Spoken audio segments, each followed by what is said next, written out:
I cannot compare myself to hyenas when I'm a lion. I'm a lion.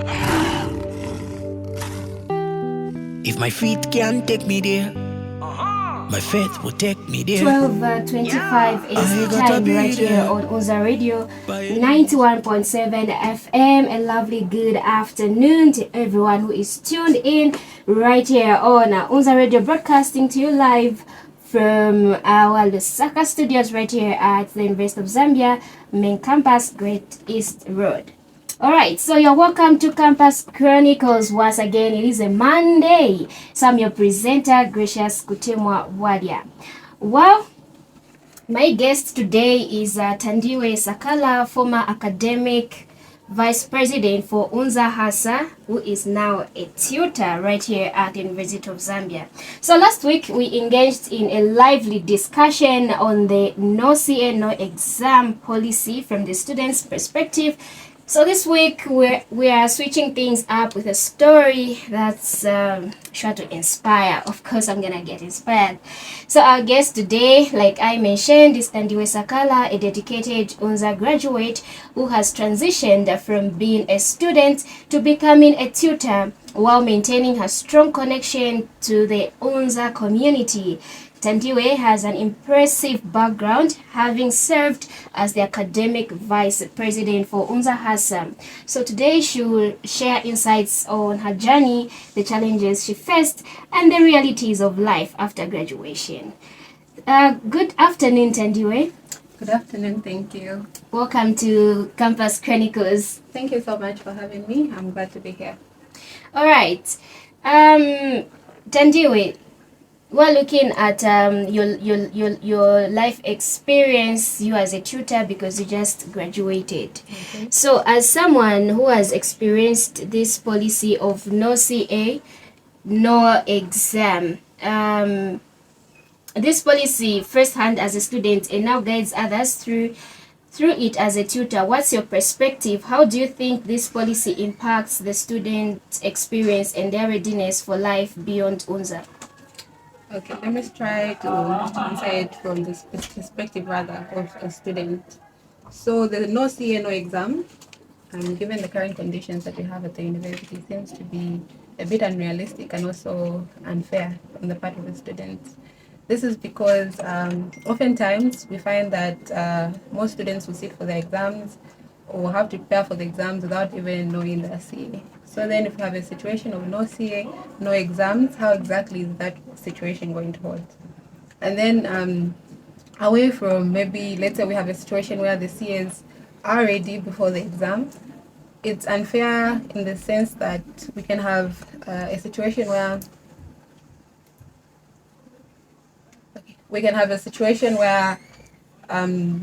maybe as a student, I'm sure you can relate to the fact that you might have a very poor CA in a particular course, and then you have a very good CA in another course or in another program. So having the no CA, no exam, then also disturbs your capacity to effectively prepare for your exams, because then you'll be thinking, okay, so if I don't clear my CA, then I'll not be able to sit for my exam. And then also looking at it on the flip side, you having a very bad CA also motivates you to work harder in your exam. So I think I've had an experience where my CA is very bad, but then you work so hard during your exams that you're able to clear the course. So I don't think that's an effective motto to go by. So during your time, there was no such thing as no CA, no exam. It was a move that was pushed at a certain point. That should have been fourth year. I think first year we had the COVID period, so we didn't have a normal academic year. Second year, that's not really an agenda that was pushed. I think we experienced it in our final year, where they were trying to push say no CA, no exams, but for non-reasons it couldn't hold. That was something that couldn't hold. So no, I haven't encountered it personally. Okay, so what has life been like after crossing the graduation stage? Has post-Unza life met your expectations, or have there been any surprises along the way? Okay, life after Unza has been interesting. It's been a roller coaster overall. It's you have your good moments, you have your, I'd say, low moments, Has it been according to my expectations? Yes and no. I would say for me personally, I don't think I planned to be a tutor. Rather, it's something that I was intentionally looking forward to. But then, so I can say that's the surprising part about it. I was expecting myself maybe to be in a different light, but then being here also, I'm seeing it as a blessing. I think initially before starting, it was I was wondering what I was like, "Ish, how exactly am I going to make my contribution?" But then once you start having the lessons, you start interacting with various students, and then just seeing the impact rather that the tutors are having, it's been a very good experience. That's what I can say. And I think the surprising part is when you're a student, you have very high expectations. I think the thing is maybe you're thinking it's going to be a smooth road. I'm done. I'm coming from Unza. My next step is I'm going to land myself a big job. But sometimes it doesn't necessarily work out like that. Not that I don't think it's a good thing. It's a very beautiful thing. It's been a blessing in disguise. So it's just one that I needed to know how to navigate overall and then come to this point. Okay, interesting. So you just talked about you did not expect as in you wanted to become a tutor. Yeah. So now who inspired you? Is there any inspiration or you just wanted? So And how is it asking so how far? I found myself Yes, here? yes. Okay. So I count it as a privilege to be here because initially I think people have the misconception that for you to tutor you probably need to apply. So Yeah. that's actually so there's no application involved. You just get called back. So it's Oh. just your hard work basically speaking for you. So you just get called back if you graduate top among the best students of your class, and then you get called back to tutor. Then you can decline or come forward. So I think that's why it wasn't in my mind because when you're in school, okay, you're pushing, but then you never assume you're going to be among the top of your class. It's quite competitive.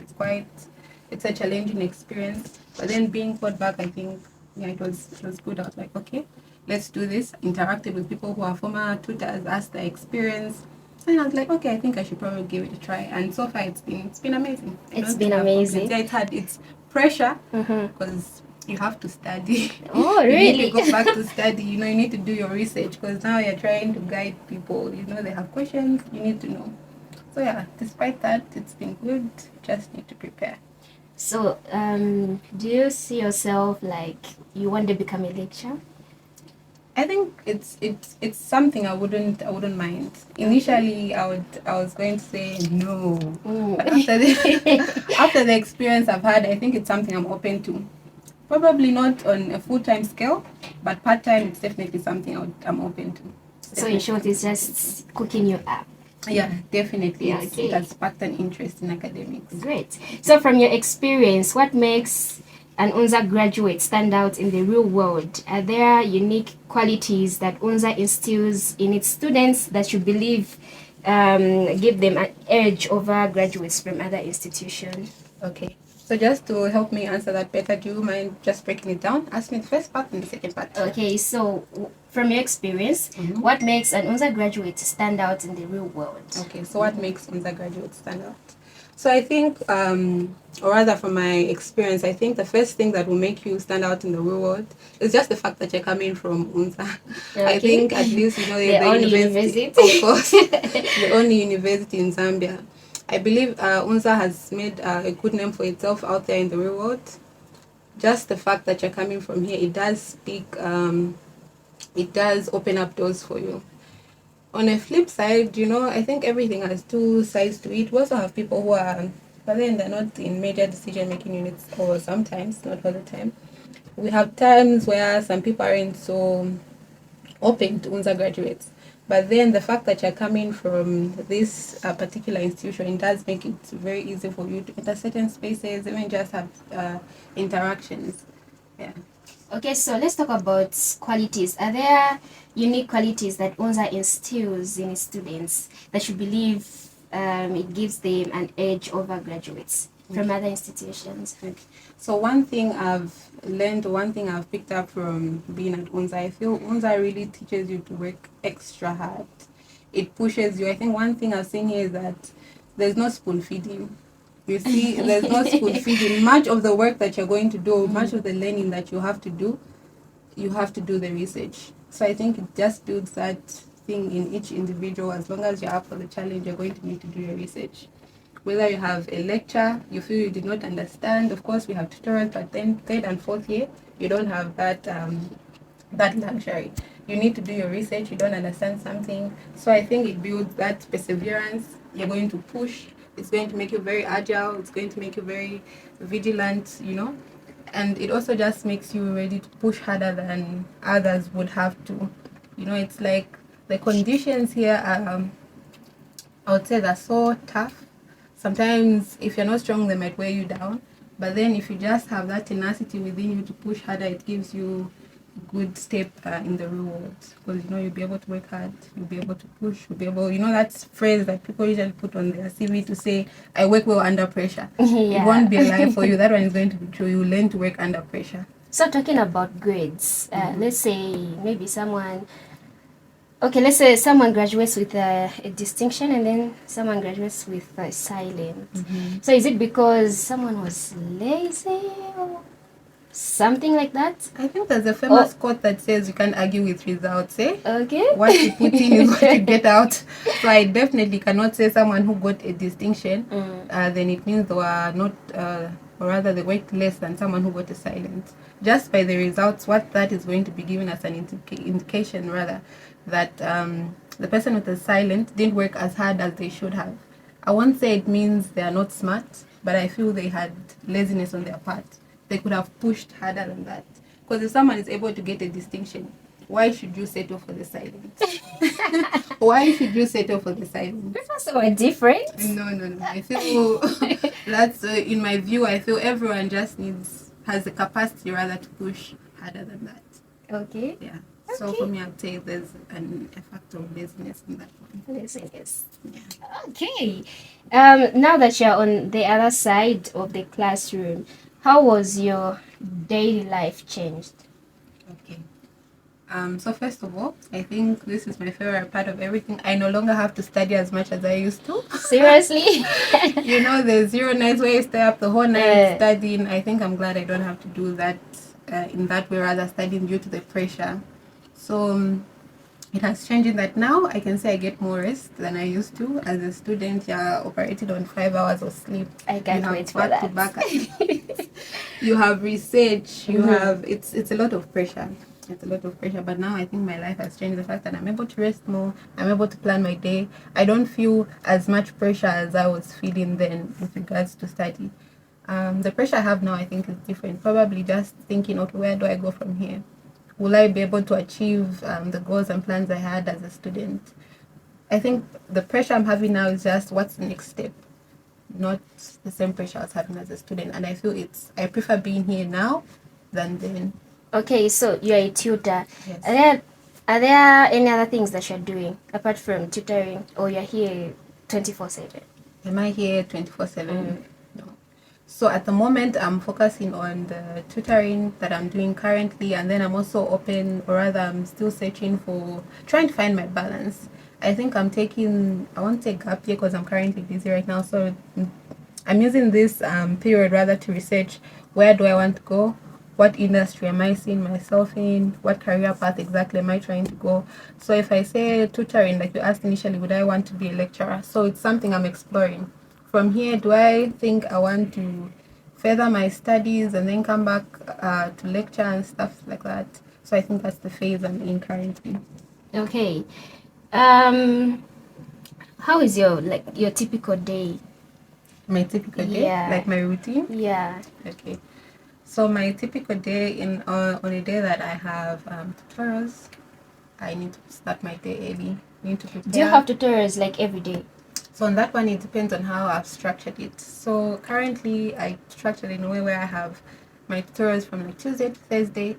Then I'll use my Mondays and my Fridays just to do my research, try to figure out how exactly am I going to carry out my tutorials, how is there anything I need to remind myself? Is there anywhere where I'm lagging behind? So I think basically that's what makes up my work day. I'll be around trying to figure out what questions rather, or what areas do I feel students need help the most?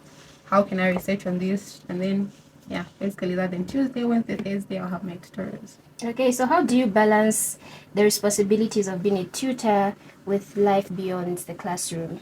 Okay, so one thing I'm sure you've got social life. Yeah, definitely. So I think one thing I like about tutoring is it's flexible. It's flexible. Yeah, it's flexible. So if in a day or a weekend that I feel, as long as there's, I think the only challenging part I'd say is weekends, when we start having the tests. Due to the large number of students that we currently have, I might find myself in a situation where I need to be here on Saturday, probably invigilating a test, as well as on a Sunday. I think those are the only days that I have, some shaky, like, you should have to go to work on Saturday, on Sunday, and then be back on Monday. Yeah, I think that's the only challenging part, the fact that we need to be here on weekends. But on a day where there are no tests, I think it's okay. Saturday, I have it to myself, I have Sunday, and in a day where I'm able to cover my work for the day, do my tutorials, then I can leave and just go out, probably catch up on my social life, do my research, my personal research, do some reading. Yeah, I think you haven't told us the program that you did. Okay, so I majored in economics and I minored in demography. So you've always wanted to be an economist? Not always. I think it's a passion that developed after doing my grade 12. So I think I was in a phase where I had so many options. I'm sure most of us can relate. Like, if you find yourself in a situation where grade 12, your grades are good, there's this thing where parents always think you should either be a doctor or something. Yeah. So I think it's something I explored. Maybe I should do medicine, maybe I should do engineering. But then after sitting down and saying, okay, what do I like and where do I see myself going? I researched different programs, read about them, medicine. It's good, like, saying I'm a doctor, but then it didn't resonate with me. I did my research and I found economics. I found it interesting. It was broad. It was speaking to some of my interests, and I was like, okay, I think this is what I want to do. This is definitely what I want to do. And I ran with it. Okay, and you were picked. Yes. Okay, as someone who successfully transitioned from student to professional, what advice would you give to current students who might be anxious or uncertain about their own next chapter after Unza, like me? Okay, so first of all, thank you very much. Professional sounds like a very huge compliment. I know, right? That one is a compliment. I feel I'm still a work in progress, still learning from people who've gone beyond me, those who have gone ahead. So, yeah, what advice would I give to students? Try to take it one step at a time. Try to take it one step at a time. Don't be so anxious about the future, because most times you're busy making plans. Rather, do make plans. It's important for you to plan, but don't box yourself to say, if this happens, then I'm gone. Because most times I think there's a famous saying that says, life is what happens while you're busy making other plans. So what happens if things don't go as you have planned? Just be flexible, be open, know what you want. Try to find out how can you achieve the things that you have laid down. Try to put in an action plan. You know what you want. Try to figure out a roadmap that gets you there. But also, again, don't be so rigid. Don't hang yourself to say, if this doesn't happen, then I'm gone. It's not the end. There's so much to do. There's so much. You can explore different ventures. You can find yourself in different areas. So just be open. Be open to different situations in life. Okay, so right about now, we'll do a challenge. Okay? Yeah. So, can you name all the departments under the School of Humanities? School of Humanities. Okay. I'm sure about. So there's Development Studies, Economics, Population Studies, Gender Studies. Come on. You are what? Academic? No, so I was actually, during my time here, I served as vice president. Of the so you must know the what? Yeah. The departments. All the departments. One number what? One, the fourth one, I said Economics, Gender, Development Studies, Population Studies. What other programs do we have under the school? Media. Is media under humanities? Yes. Okay. So we have media. I know there's this program that has to do with criminal studies that most people come for. I don't know that one. There's one. I don't know if they have it. But peace and security. I don't know if they have a department for that one. But yeah, the departments that I know of is economics, we have development studies, we have gender, we have media, and we also have population studies. If there are any other that I'm missing out, then whoosh, my bad. Oh my God, you have to take me out for lunch because clearly I've lost this one. Okay, Thandiwe, in case people want to connect with you, where can they find you? Do you have any socials? Okay, Yeah. so unfortunately, I do have socials. I do have social media handles. I always use my name, Thandiwe Sakala. I'm not very active on social media though. I have a LinkedIn page.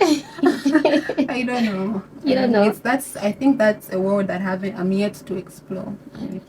I do have Instagram. We're in the technology era.